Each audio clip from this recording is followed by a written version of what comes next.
Good evening, everyone. My name is Savannah Trout, and I will be presenting on the topic of sexual assault on college campuses. I do have a disclaimer. I will be discussing sexual assault, sexual harassment, and stalking. There will be quotes from students that attend this school, as well as some possibly disturbing images and stories, as well as inappropriate language. If this topic makes you uncomfortable, please either leave the room or not pay attention to this presentation. My main question is, are colleges doing enough to help and prevent sexual assault on their campuses? My opinion, colleges are not doing enough to help survivors and prevent sexual assault. Throughout this presentation, however, I will discuss and show all opinions and perspectives on this topic. What exactly are college campuses doing for this issue? Programs, such as the required talks here at UNCA that freshmen are required to attend about sex, consent, sexual assault, and harassment. Online resources.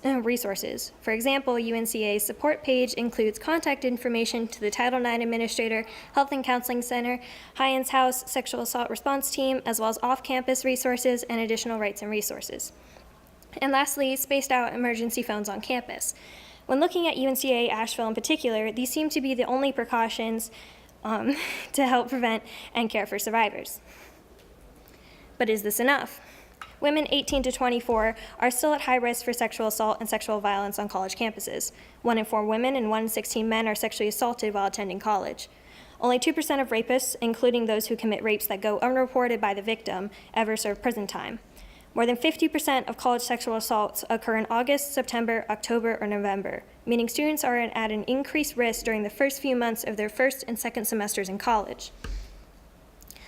But are these assaults really the college's fault? There are 3 possibilities.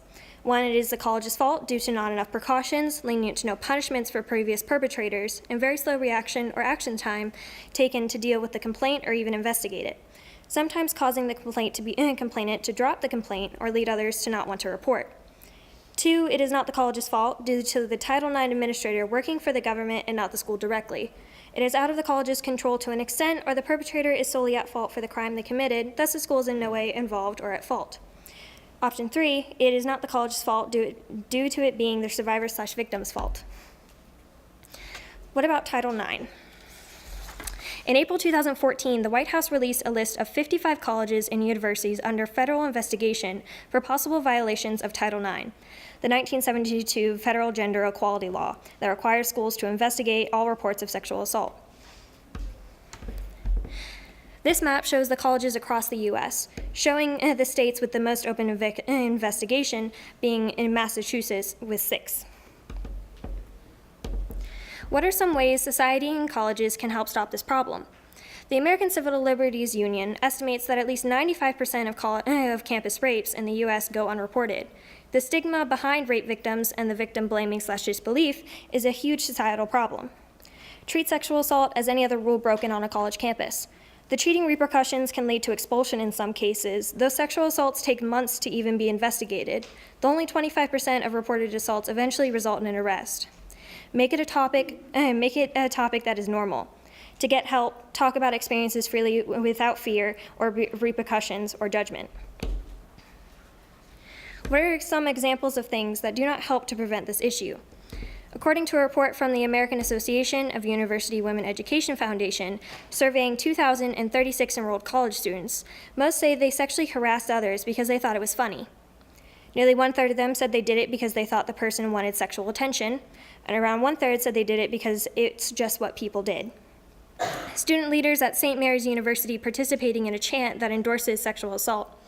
SMU boys, we like them young. Y is for your sister, O is for oh so tight, U is for underage, N is for no consent, G is for grab that ass. According to Nevada Assemblywoman Michelle Foyer, the only thing young, hot little girls on college campuses need to do to prevent rape is carry a gun. Fueling rape culture by referring to women as young, hot little girls instead of acknowledging them as people, and instead of fixing the issue, arming college students with weapons. Fueling stereotypes that men do not get raped due to them being too manly, that men always enjoy sex, consensual or not. What do the students at UNCA have to say on this topic? For this presentation, I conducted a survey about sexual assault, sexual harassment, and stalking. Here are some results from that survey. 40% of participants said they had been sexually assaulted, sexually harassed, or stalked. Only 16.7% reported the incident, while 30% did not report at all. Only 6.7% said the school acted accordingly to the report. For the question as to why they did not report the incident, the highest percentage answer was 23.3% didn't think anything would happen or anyone would do anything. Here are some written responses from the survey conducted. How safe do you feel on campus on a scale from 1 to 5? Explain further. There are so many people on campus who have sexually harassed or sexually assaulted women on campus, and nothing has happened to combat this or remove the people. I do feel safe in everyday life as a student on campus. However, when working on my on-campus job, I do not always feel safe. The sense of insecurity is heightened by my knowledge that full-time non-student staff will not protect me from sexual harassment. The way this campus handles sexual assault is not comforting. I think I would feel better if people were actually reprimanded for their actions. Blank. Did you report it? If you did report it, has the school/police reacted accordingly? Blank stalked me and several people I know. It was reported and nothing happened, and he's still walking around. He's also friends with/sits with the police during meals, which is a clear sign of him trying to get the favor of them so nothing happens to him. Reported 2 years after the assault and was told it was too late and no one could protect me or punish the assaulter. After reporting, I had to wait on the case for 7 years before any real action was taken. He got a slap on the wrist. The administrator thought it was funny and should be handled in private between me and the guy. If you did not report, why? I did report, nothing happened. I did report, but not for a while. I was afraid of getting in trouble, and since it was someone close to me, I didn't want to alienate myself from everyone.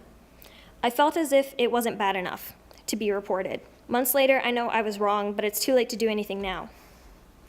But this is a nice campus. There haven't been that many reports about this kind of stuff, right? Over the course of about a month, 3 major incidences have happened. The first incident is a walkout of our Mills Residential Hall employees. Due to the university's lack of attention to the Title IX issues and the underlying culture of racism, the residential assistants in this building will no longer be sitting desk.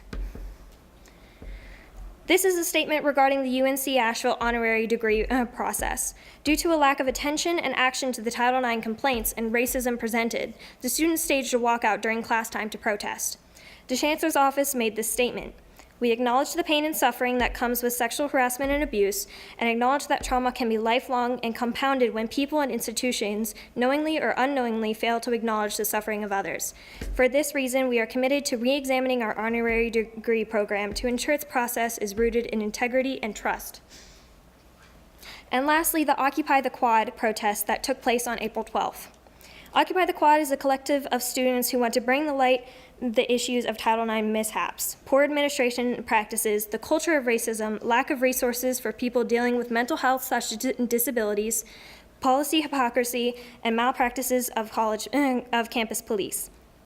Our goal is to unify the student body, regardless of race, sexuality, class standing, age, religion, national origin, disability, political affiliation, as well as bringing those together of different clubs and organizations to help express our concerns.